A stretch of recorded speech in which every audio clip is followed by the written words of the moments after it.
पहले सीएम सैनी की सांसदों के साथ मीटिंग काफी देर तक और फिर पीएम मोदी के साथ भी मुलाकात, कई मसलों पर बात और उसके तुरंत बाद अमित शाह के साथ भी मुलाकात हुई, जिससे कई तरह के कयास लगाए जा रहे हैं। ब्रेकफास्ट मीटिंग में सीएम सैनी राज्यसभा सांसदों, लोकसभा सांसदों से मिले, अलग अलग क्षेत्रों के विकास कार्यों पर बातचीत हुई, संगठन से जुड़े मसलों पर भी चर्चा के कयास है। तो क्या हरियाणा बीजेपी के नए अध्यक्ष को लेकर भी कोई बात हो गई है और क्या नाम फाइनल हो चुका है? क्योंकि बीजेपी के नए प्रदेश अध्यक्ष को लेकर भी चर्चा बेहद गर्म है और अमित शाह भी आ रहे हैं हरियाणा 24 दिसंबर को। लेकिन उससे ठीक पहले सीएम नायब सैनी का फिर से शनिवार को दिल्ली दौरा काफी मायनों में अहम, राजनीतिक हलचल पैदा हो गई है इन मुलाकातों के दौर से।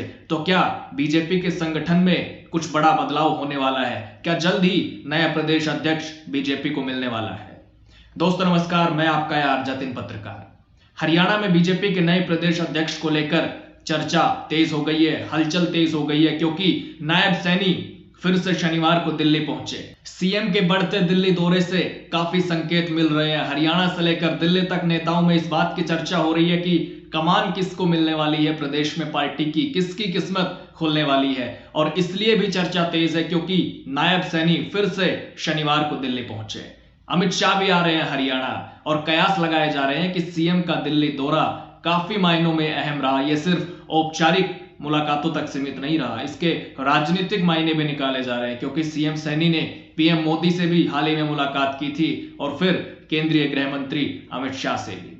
दरअसल शनिवार को फिर से नायब सैनी दिल्ली पहुंचे, लेकिन उससे पहले 11 दिसंबर को भी सीएम सैनी का जो दिल्ली दौरा रहा वो काफी मायनों में अहम रहा। और उनका ये दिल्ली दौरा इसलिए भी खास रहा क्योंकि बीजेपी के नए प्रदेश अध्यक्ष कौन होंगे, इस बात पर काफी चर्चा हो रही है फिलहाल हरियाणा में। तो सबसे पहले 11 दिसंबर के सीएम के दौरे की बात करता हूं, क्योंकि वो दौरा काफी खास रहा। पहले हरियाणा भवन में सीएम सैनी की ब्रेकफास्ट मीटिंग में केंद्रीय मंत्री और बीजेपी सांसद शामिल हुए। प्रदेश के लोकसभा सांसद भी थे, राज्यसभा सांसद भी थे। इनमें केंद्रीय मंत्री मनोहर लाल खट्टर भी थे, कृष्णपाल गुर्जर भी थे, नवीन जिंदल, चौधरी धर्मवीर सिंह, रेखा शर्मा, सुभाष बराला, किरण चौधरी, कार्तिकेय शर्मा, ये सब रहे। काफी देर तक बातचीत हुई, सांसदों के क्षेत्र से जुड़े विकास कार्यों पर भी बात हुई। तमाम सांसदों के साथ विस्तार से बातचीत की गई और सांसदों से मिलने के बाद सीएम सैनी पीएम मोदी से मिलने पहुंचे। संसद भवन में पीएम मोदी के साथ मुलाकात हुई सीएम नायब सैनी के। इस दौरान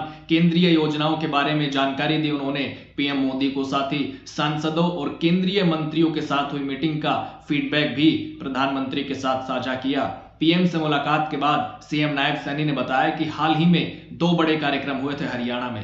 एक तो श्री गुरु तेग बहादुर के 350वें शहीदी दिवस और अंतर्राष्ट्रीय गीता महोत्सव, जिनमें पीएम मोदी भी आए थे। तो सीएम सैनी ने बताया कि मैंने पीएम मोदी का इसके लिए धन्यवाद किया है कि वो हरियाणा में आए।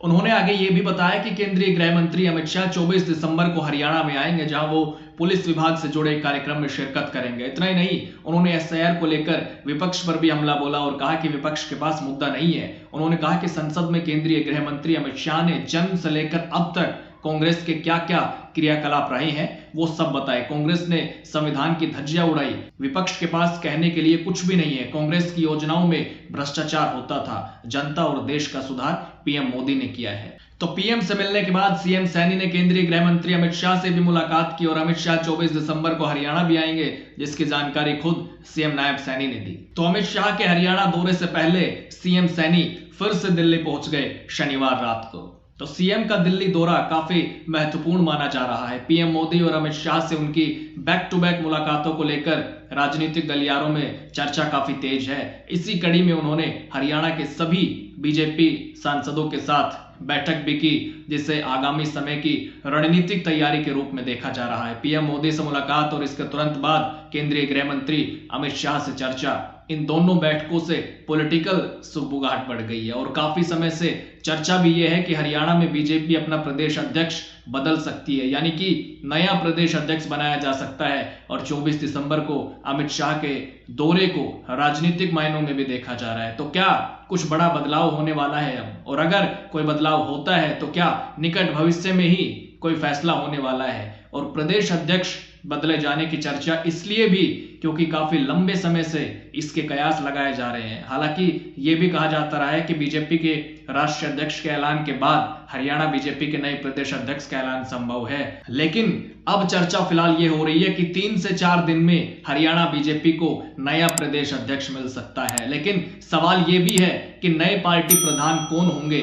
समय शायद करीब है, हरियाणा बीजेपी को नया प्रधान मिलने वाला है जल्द। अब इंतजार इसी बात का है कि वो नेता कौन होंगे, वो कौन सा चेहरा होगा जो हरियाणा बीजेपी की कमान संभालेगा। और खास बात ये कि बीजेपी की नजर में अंतिम पंक्ति में कौन बैठा है, क्योंकि बीजेपी अक्सर ऐसे ही फैसले लेती है। जब से बीजेपी सत्ता में आई है हरियाणा में पूर्ण बहुमत के साथ 2014 से, वो चाहे सीएम का फैसला रहा हो, प्रदेश अध्यक्ष का फैसला रहा हो, संगठन से जुड़ा हुआ कोई भी फैसला रहा हो, क्योंकि मनोहर लाल खट्टर जब सीएम बने वो भी आश्चर्यजनक फैसला रहा बीजेपी का।